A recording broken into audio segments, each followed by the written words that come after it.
एक राजा था और उसकी दो पत्नियां थी। एक बहुत काली थी और एक बहुत गोरी थी। जो गोरी थी उसको अपने गोरेपन का बहुत घमंड था और जो काली थी वह बहुत भोली थी। उन दोनों में एक समानता थी कि उन दोनों को कोई संतान नहीं थी। राजा बहुत दुखी रहता था क्योंकि उसको लगता था कि मेरी भी कोई संतान होनी चाहिए।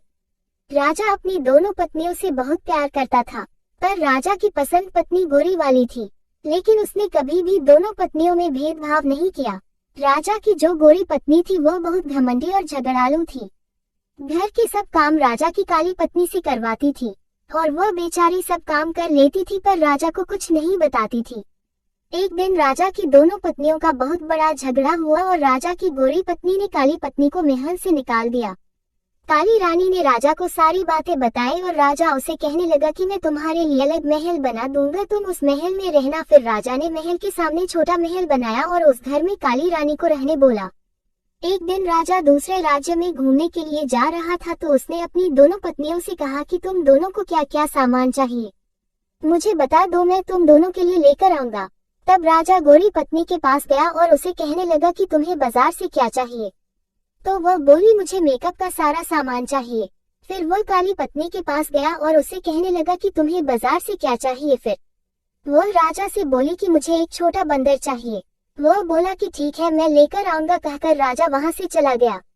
अगले दिन राजा दूसरे राज्य गया और उसने वहां से सारा सामान ले लिया और अपनी दोनों पत्नियों को उनका सामान दे दिया। राजा की काली पत्नी उस बंदर को देखकर बहुत खुश हो गई। वह बंदर उस रानी का सारा काम करता था, उसके साथ खेलता भी था। वह काली रानी उस बंदर को अपने बच्चे जैसा प्यार करती थी। एक दिन अचानक काली रानी बहुत बीमार पड़ गई, पर उसे देखने राजा नहीं आया।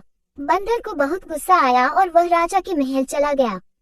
राजा से कहने लगा कि मेरी माँ जैसी रानी को देखने आप क्यों नहीं आए। बंदर के डांटने के बाद अगले दिन राजा रानी को देखने के लिए घर आता है।